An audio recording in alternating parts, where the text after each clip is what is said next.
Well, a little less known is I also set a lot of these personal, smaller goals and challenges that kind of come at random. They're like a week long.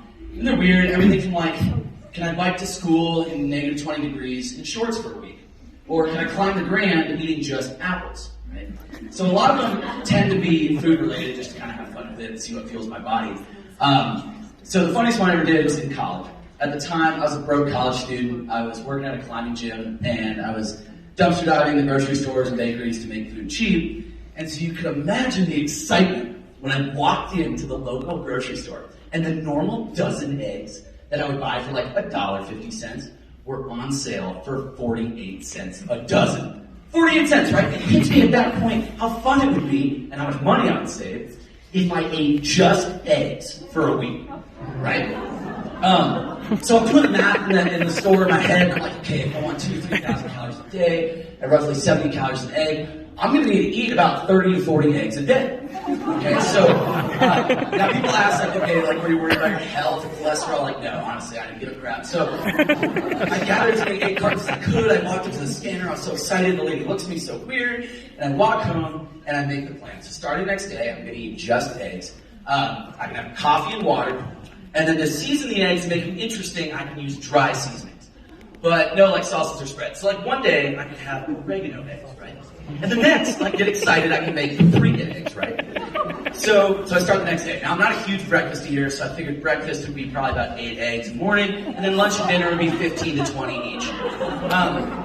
So breakfast, I usually had to get going at school or work or something, so I would just scramble 8 eggs, put them in a cup, and like you would drive to school or work, drinking coffee, I would just guzzle these eggs down out of the cup. And lunch and dinner, I wanted it to make it a little more fun and actually enjoy the cooking, so I started making them in kind of interesting ways. My favorite ended up being what I called the 15-egg hamburger. So what I would do is I would take 5 eggs and make an omelet. But I wouldn't flip the omelet, so I'd just like keep it kind of flat. And that would be one of the buns of this hamburger.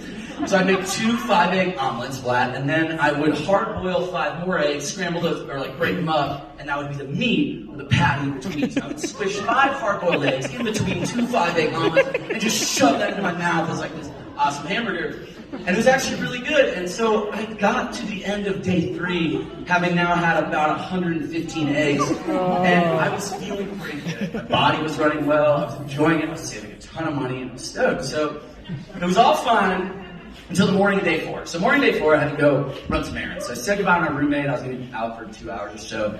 So I grabbed my 8 eggs scrambled in a cup and hop in my car and I drive off. I'm guzzling it down, and about 3 blocks from my house, I hit a red light. No worries, just wait for it to turn green. What happens next, I don't really know if it was caused by the excitement in my body of the light turning green, or maybe the force created by my leg muscle flexing to hit the gas pedal. But either way, the light turns green, I make it less than halfway through the intersection, and I involuntarily and explosively shit my pants. Woo! Guys, like, this was the most I've ever felt not in control of my body. Like, it just happened. There was no force applied. It wasn't the kind of poop where, like, you just take out your pant leg and keep running your errands. It was more like, you guys remember the Nickelodeon splatter? The one that covered your whole screen? Kind of like that. It might have been orange, honestly, but how many jokes I was getting. There's the kind where you know immediately it's visible from the outside. So I should run your errands. So I was oddly calm about the whole thing. And I was like, well, this is life now. So I went to the intersection, took a right at the red, or once I went through it, took a right, took another right, and went home. And I walked in the door so quickly after leaving the room, it's like, wow, dude, you're already done. I was like, no, man, I pooped myself. So you think it was the eggs? I was like, yeah, maybe. So it's a bad day. I don't want to make it sound like I poop myself all the time. I'm just adding context here. But anyway, so it's that day on day 4, I ended the egg diet and I ate a goddamn salad. And this frustrates me, guys. This really frustrates me for 2 reasons. Number 1, I usually try to do these things for a week, and I didn't make it a week, right? And that frustrates me. But number 2, people are like, oh, well, you don't like poop yourself all the time, and you eat 115 eggs. It's definitely the eggs.